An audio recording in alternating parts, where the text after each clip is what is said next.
Olá, querido, graça e paz, boa noite, boa tarde, bom dia, independente do horário que você vai estar assistindo a esse vídeo, a esse conteúdo.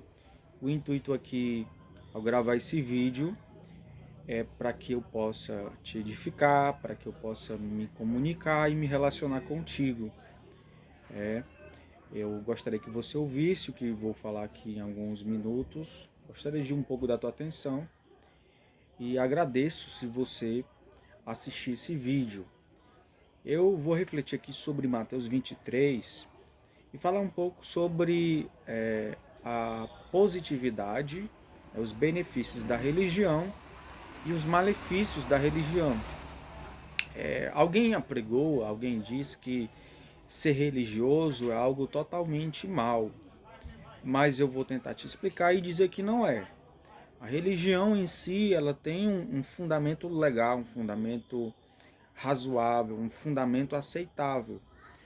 O que é danoso, o que é perigoso, é ter a religião acima de tudo, fazer da religião um Deus. Alguém já disse que o pior dos homens é aquele que é religioso, é o homem mau religioso. Existe o homem mau que não adere a nenhum tipo de religião, o assassino, o ímpio, o estrupador. Mas dos piores homens maus, estes são os que portam um currículo religioso, um histórico religioso, porque eles nunca reconhecem que são maus. E aqui em Mateus 23, o contexto é Jesus e os religiosos. Está escrito assim: então Jesus falou às multidões e aos seus discípulos. Na cadeira de Moisés se assentaram os escribas e os fariseus. Portanto, façam e observem tudo o que eles disserem a vocês, mas não os imitem em suas obras, porque eles dizem e não fazem.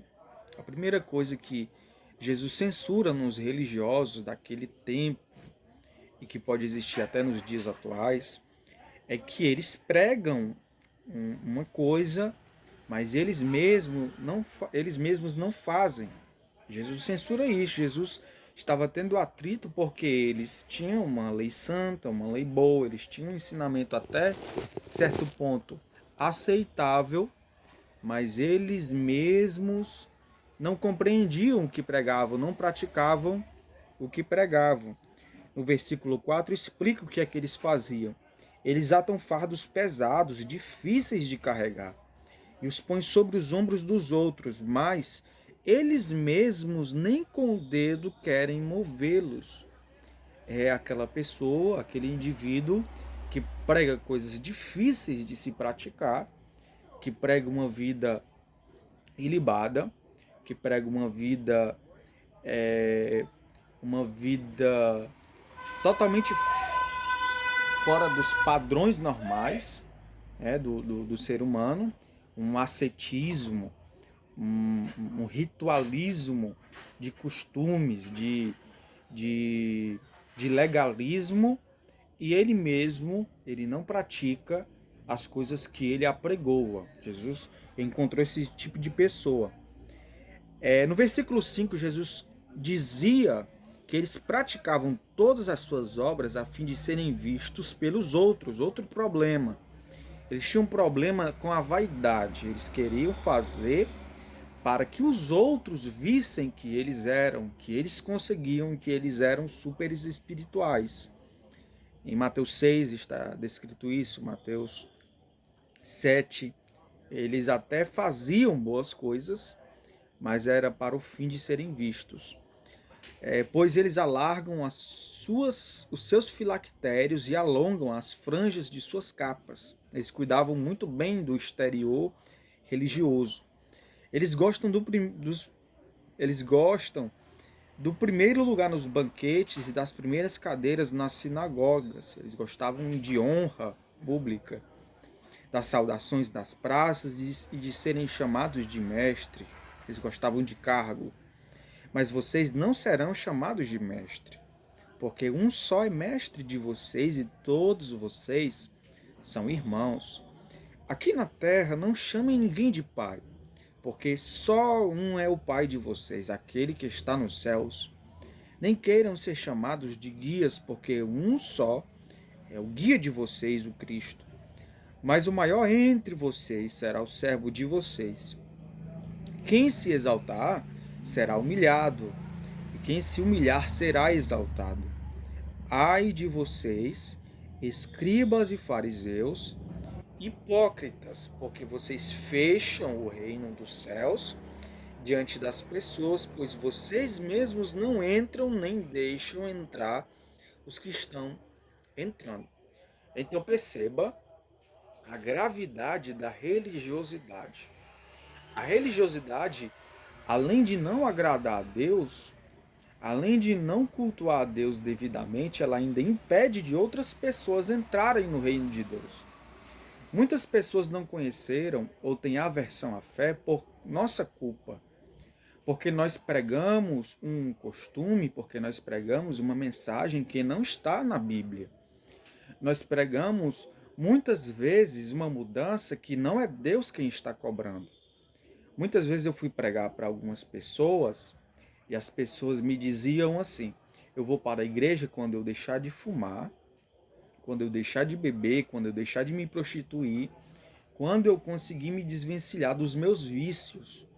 Porque há na mente das pessoas essa ideia de que é você quem faz algo para Deus. Mas isso não é o sentido da mensagem do Evangelho. A mensagem do Evangelho é Deus nos recuperando, é Deus nos salvando, é Deus nos restabelecendo, é Deus nos reposicionando à condição de filhos de Deus. Estes homens, eles conturbavam a mente das pessoas. Naquele tempo, as pessoas eram divididas em classes: os pecadores, os publicanos, os fariseus, os escribas, os zelotes, e tinham outras classes religiosas. Eles se dividiam em classes, não havia ali um certo nível de igualdade, eles se sentiam superiores, porque eles eram conhecedores da lei, praticantes da lei. Em Lucas 18, se você ler lá, fala sobre a parábola do fariseu e do publicano. O fariseu arrogou para si um nível espiritual mais elevado do que a do publicano. E a oração dele era uma acusação ao publicano que estava ali também em oração. E a Bíblia diz que aquele homem não foi recebido, a sua oração não foi recebida por Deus, mas a do publicano, que se sentia miserável diante de Deus. Em Lucas capítulo 15 também vemos a mesma história. Jesus, ao ser questionado pelos religiosos, porque ele comia e se assentava com pecadores, ele contou algumas parábolas e nos revela nas parábolas que havia mais alegria num pecador arrependido, num pecador que reconhecia os seus erros, do que num religioso que não reconhecia que necessitava da salvação, que necessitava do Pai e que necessitava da graça de Deus. Esse é o pano de fundo aqui que Jesus está tratando.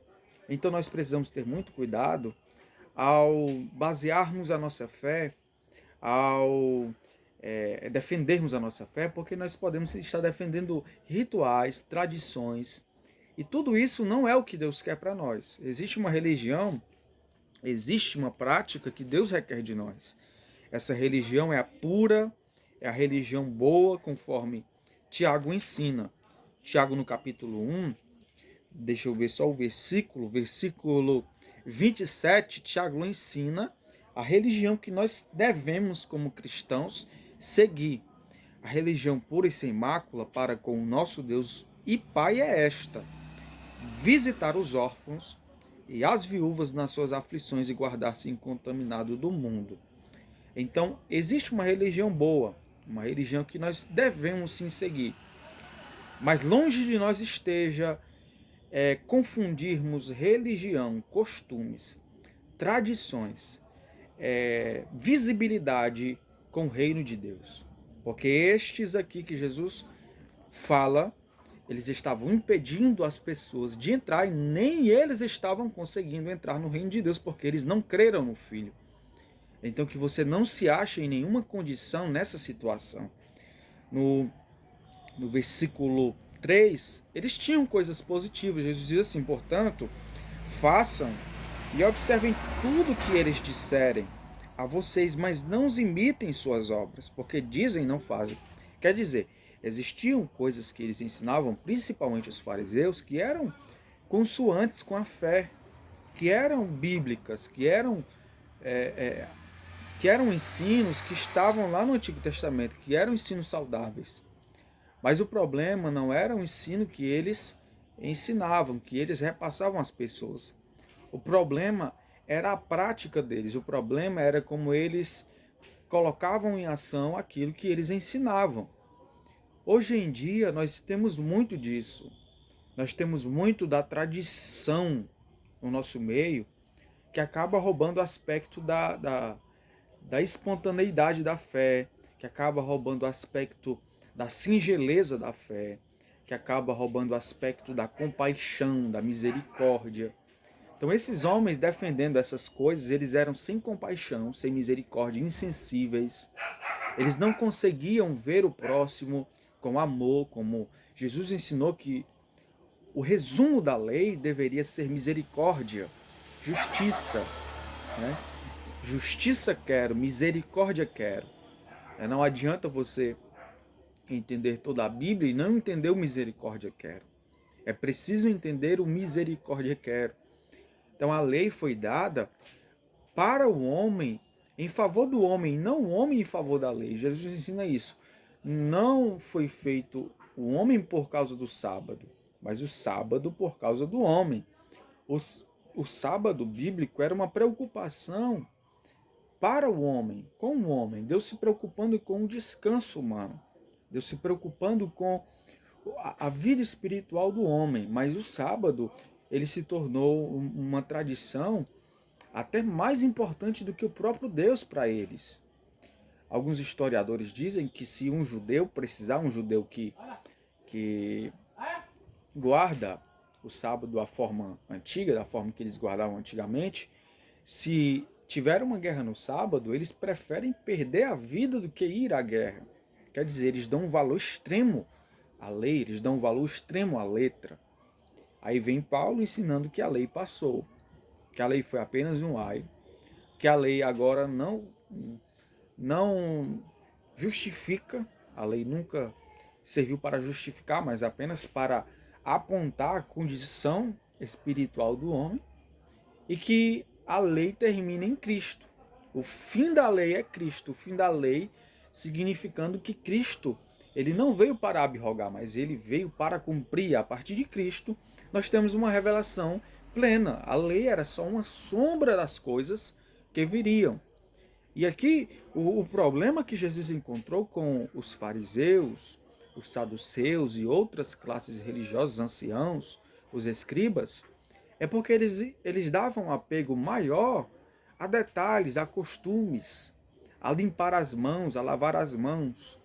E o Evangelho ele traz uma revolução espiritual para o homem, para que ele entenda o que realmente é o reino de Deus. Então, o reino de Deus não é comida, o reino de Deus não é bebida, mas é alegria, paz e poder no Espírito Santo. O reino de Deus é a glória de Deus revelada em Cristo. Que você possa reter esse ensino. Não sei se vai servir para você, espero que sirva, como serviu para mim. Eu peço perdão porque às vezes eu me acho nesta condição de estar me apegando mais aos dogmas, mais aos costumes, mais às culturas humanas do que ao próprio Evangelho, do que ao próprio Deus, do que à própria mensagem de Cristo. Mas Deus é bom. Ele nos alerta, ele nos chama a atenção. E Deus ele nunca quis que o seu povo fosse religioso. Ele condenou lá no livro do profeta Isaías, dizendo: esse povo me honra com os lábios, mas o seu coração está longe de mim. Então Deus queria daquele povo o coração como quer de mim e de você. Deus procura verdadeiros adoradores que o adorem em espírito e em verdade. Deus não está procurando métodos. E.M. Bondes, falando sobre oração, disse que Deus não unge métodos, Deus não unge estratégias, Deus unge homens. Deus está procurando corações, Deus está procurando pessoas contritas e quebrantadas. A um coração contrito e quebrantado não resistirá ao Senhor. Que Deus te abençoe. Obrigado por assistir esse vídeo.